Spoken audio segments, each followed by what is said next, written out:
Subscribe کریں سید احسناز channel کو اور اس بیل آئیکن کو دبائیے ہماری لیٹسٹ ویڈیو سب سے پہلے دیکھنے کے لیے۔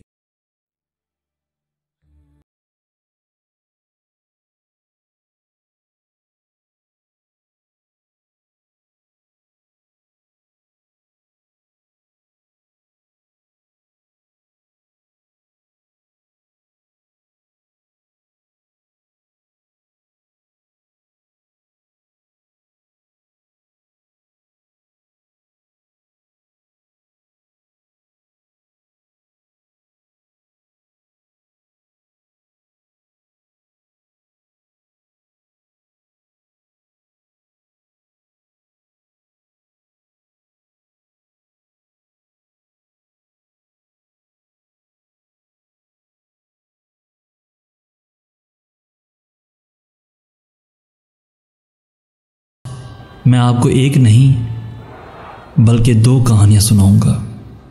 پہلی کہانی ایک تاجر کی ہے اور دوسری بھی ایک تاجر کی جسے عشق ہو گیا تھا۔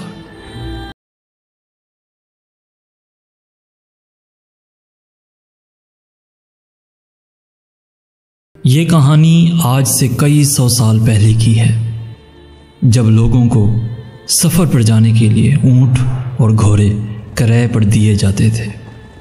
ایک ایسے ہی مسلمان تاجر نے حضرت امام حسین علیہ السلام کو بھی کربلا جانے کے لیے کچھ اونٹ اور گھوڑے کرائے پر دیے اور خود بھی ان کے ساتھ اس تاریخی سفر پر روانہ ہوا۔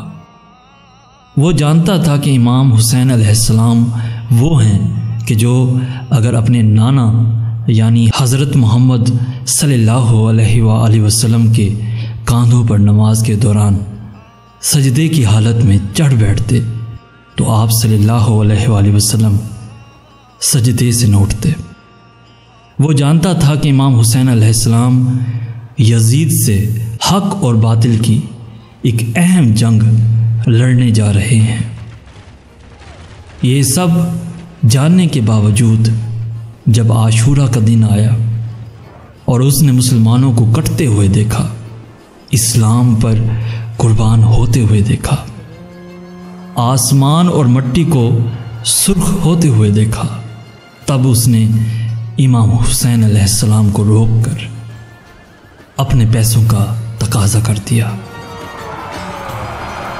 ساتھ دینے کی بجائے اس بدبخت نے امام سے کہا کہ آپ میدان جنگ میں جائیں گے تو شاید واپس نہ آ سکیں، لہذا آپ میرا حساب کر دیں۔ امام حسین علیہ السلام گھوڑے سے اترے اور اس شخص کو اس کے حساب سے زیادہ عطا کر دیا۔ وہ شخص اپنے اونٹ، گھوڑے اور دینار لے کر وہاں سے چلا گیا۔ مسلمان ہوتے ہوئے بھی اس نے نبی صلی اللہ علیہ وآلہ وسلم کے نوازے کی آواز پر لبیک نہیں کہا۔ حیرت ہے، حیرت۔ اس تاجر نے کچھ نہ کرنے کا فیصلہ کیا۔ اکثر لوگ ایسے حالات میں مفلوج ہو جاتے ہیں، یا پھر یوں کہیے کہ لوگ ایسے حالات میں مفلوج ہو جانا پسند کرتے ہیں، سوائے عاشق کے۔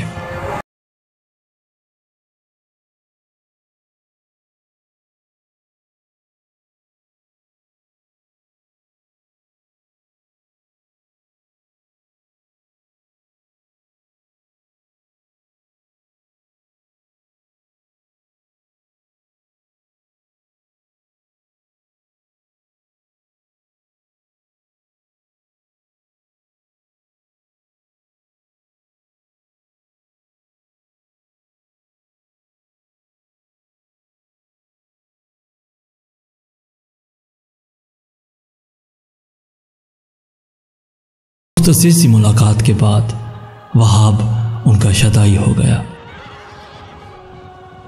اسے ان کا مشن سمجھ میں آ گیا تھا۔ سمجھ میں تو پہلے والے تاجر کو بھی آ گیا تھا، لیکن فرق صرف اتنا تھا کہ وہاب عشق فرزند نبی سے سرشار ہو چکا تھا۔ وہاب اپنے گھر کا سفر ترک کر کے حضرت امام حسین علیہ السلام کے قافلے میں شامل ہو گیا۔ نہ صرف قافلے میں بلکہ ان کے ہاتھ پر بیعت کر کے دین اسلام میں بھی شامل ہو گیا، اور پھر وہاب نبی صلی اللہ علیہ وآلہ وسلم کے نواسے کے ساتھ شہید ہو گیا۔ یہی نہیں، اس کی بیوی ان عورتوں میں سے تھی جو سب سے پہلے یزیدوں کے ہاتھ شہید کر دی گئی، جب وہ اپنے شوہر کی شہادت پر اس کی لاشے پر بیٹھ کر اسے مبارکباد دے رہی تھی۔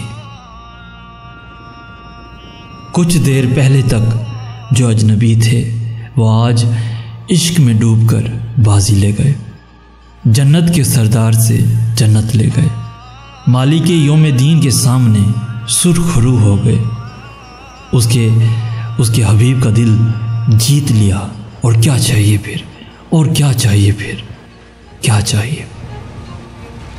اور جو بے عشق تھا وہ بیچارہ کہلانے کے لائق بھی نہ رہا۔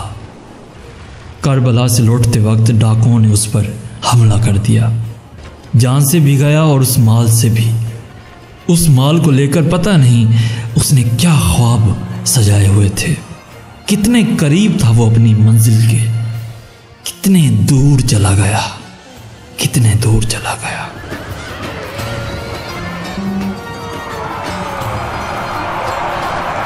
بنا عشق کے ہم مفلوج ہیں، اندھے ہیں، بلکہ مردہ ہیں، اور اگر عشق ہو جائے تو پھر سالوں کا سفر منٹوں میں طے کر لیتے ہیں، پھر منزل چاہے کتنی بھی دور کیوں نہ ہو۔ دنیا میں جس نے بھی جب بھی کچھ کر دکھایا ہو، عشق کی بدولت ہی کر کے دکھایا۔ جتنا عشق زیادہ ہوگا اتنا بڑا کارنامہ، لیکن اس کارنامے کا انجام،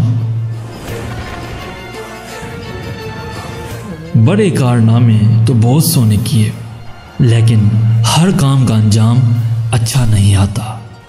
شیطان نے اور یزید نے بھی بڑے کارنامے کیے تھے، لیکن انجام آگ، آگ، آگ۔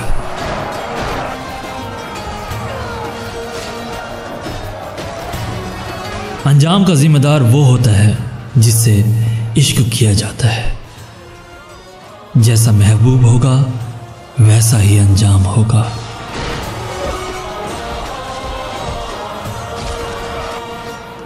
شاید اسی لیے اللہ تعالیٰ نے رسول اور اہل بیت رسول سے محبت کرنے کا کہا ہے۔